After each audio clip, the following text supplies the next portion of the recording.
begin the tour. Here at the MGM Studios, which are sound stages, outdoor sets, and you're going to visit all the areas. If we're lucky, you may even catch a crew at work. At this point, I'd like to say there are no photo restrictions on part one of the Backstage Studio Tour, so take as much film and video as you like.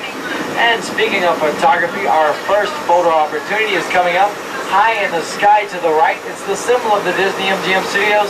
It's our award-winning Eiffel Tower. Now it stands 13 stories tall and is capped off by a set of Mickey Mouse ears that weigh 16 tons. Now in case anybody's wondering, and I know you are, that's a hat size of 342 and 3/8. As we round the corner, we're going to be past futuristic looking vehicles. Those two futuristic looking vehicles, you're going to see a classic black car with green spokes, and that was used in the film The Untouchables, starring Sean Connery and Kevin Costner. You're also going to see the gray Camaro from the movie Road Warrior with Mel Gibson, and also the red Coyote sports car in the middle of the pack from Hardcastle and McCormick. Now off on your left are the bungalow office space. Now bungalow number 1, that's the home to Divorce Court. Bungalow number 2 is Dick Clark Productions, and they're reviving the old game show, Let's Make a Deal. And bungalow number 3 is the permanent home to the Mickey Mouse Club, which airs every weekday on the Disney Channel. Now if you look off to your reach there in the back to hide the fact that only a small portion of the set has actually been built. Now you may have already noticed that all the greenery is stored in small portable boxes, and so they can be easily transported to and from the set.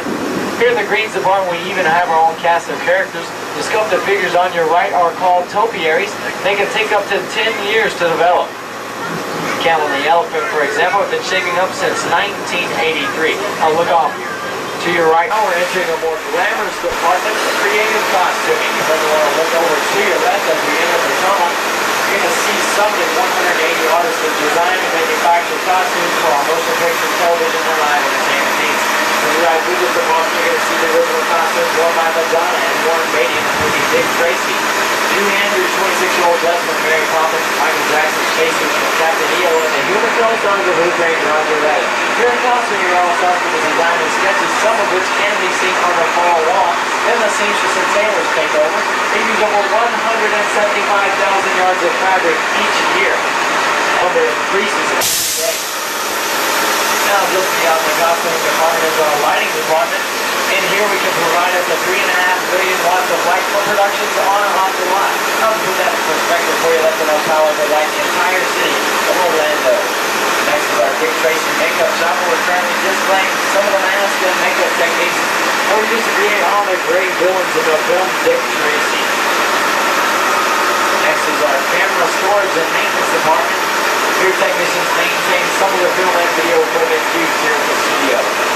Here at the end of the tunnel, last but certainly not least, is our scenic shop. And here companies begin construction of sets that are later finished on the sound stages. Now a set that gets used over and over again is known as a standing set. And a standing set can be as simple as a living room or a bedroom, like you'd see on your favorite travel to cities and towns to film on location. They often run into problems that they have little or no control over. Things like large crowds, traffic, and noise.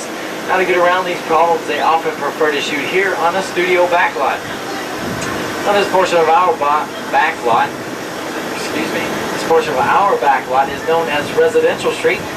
And you may notice something a little odd about all the houses if you'll look at the first house on our right, or should I say look right through it, because it's just an empty shell or a facade, and it is used here on the backlot. We can even control the weather.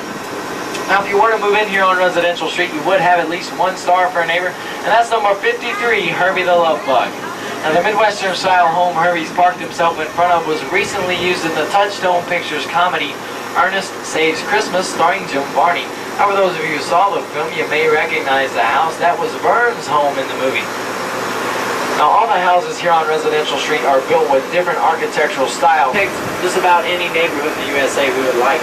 Now if you look off to your left, see if you can recognize the beige, modern, Hawaiian style home coming up. No one actually lives here, but if you look on the mailbox, you'll see that it is the television homes of B. Arthur, Betty White, Rue McClanahan, and Estelle Getty. Now the exterior shots are filmed out here on the back lot, then edited together with a footage shot on the soundstage. That gives us the final show that you see every Saturday night on NBC. Now once a house has been selected for a month, all this tells us about the family that really doesn't live there at all. About the only thing missing would be a swing set, that's located right back there in the back lot playground, just across the street. Now with a little bit of fancy film editing, we can make the playground and the area next to it appear to be the backyard of any one of the houses on Residential Street, and that's pretty amazing considering none of the houses even have backs on them. Now off on our left, you're going to see we're coming up on our backlot church, and it's designed with plain clapboard sides and simple windows, architectural details that are appropriate for a small town setting. But what if our script called for the big city? Well, up ahead to your left is the urban counterpart to Residential Street. It's our home little slice of the Big Apple. As we round the corner, look off to your right, we're going to be passing one of our boneyards. Now, a boneyard is where we store large-scale props like planes, trains, jeeps, boats, and even spaceships till they're needed for production. The tail section of the plane right there is part of the actual plane that was used in the 1943 film classic Casablanca, starring Humphrey Bogart and Ingrid Bergman. For you Star Wars fans, we have the actual snowspeeder piloted by Mark Hamill, otherwise known as Luke Skywalker in The Empire Strikes Back. Next to that is the floating sand skip that helped Harrison Ford and Billy D. Williams escape the sandpit monster in Return of the Jedi. And right next to that is a funny-looking silver space pod. Some of you may recognize that from the Disney film Flight of the Navigator. That's one of two space pods that we have here in the boneyard. That one's behind those imitation trolley car wheel moldings are steel-belted radial bus tires. Now remember when I told you that all the houses on Residential Street were just facades and that they didn't have backs on them? Well, look across the canal to your right, you get a real backstage view of these houses. As you can see, there's not a lot of privacy in this neighborhood. Notice how the architectural details like the shingles on the roof stop just beyond camera range. That's because we only build what the camera needs to see. An environment you just could not find here in Central Florida.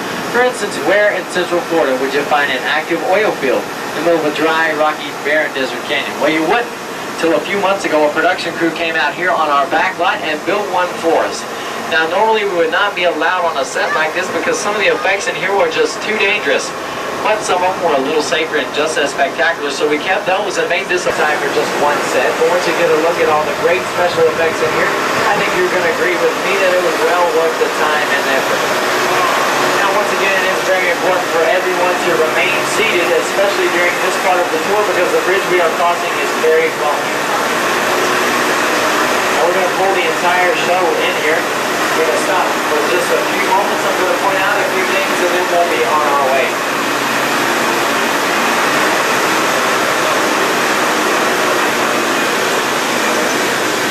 Okay, Richard, this is like on the boneyard. Now, it may not look too good, but it runs great. And it wasn't easy getting it in here. We couldn't just drive it across your ravine, so it had to be hoisted up and over the canyon walls and lowered into place with a crane. Then they set the parking brake, I hope. Now, remember when I told you here on the background we could even control the weather? Well, that rain had to be ready to fall.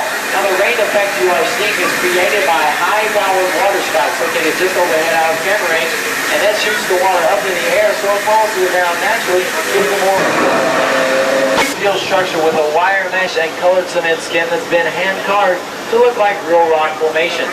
The small yellow pipes you see running throughout the set carried all that propane gas for the fires and explosions that you saw.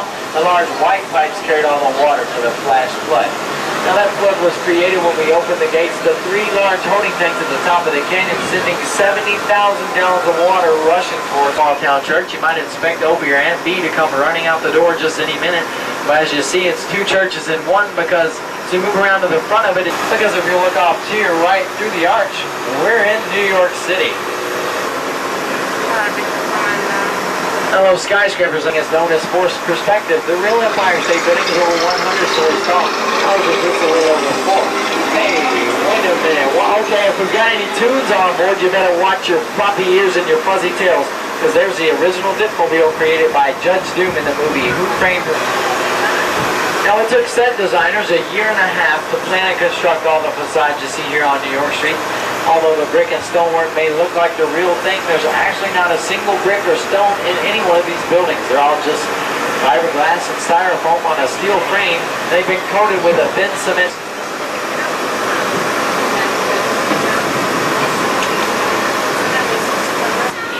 And as we enter 8th Avenue, you're going to notice that it looks like it jumped right out of the comic books. That's because it's modeled after the actual set of Dick Tracy. You notice it's painted in all the primary colors, just like the actual set. That's to give the comic book effect. And as we come to the end of 8th Street. Some of these police cars and the yellow and red cars are from the actual film Dick Tracy. And it looks like someone even left a message.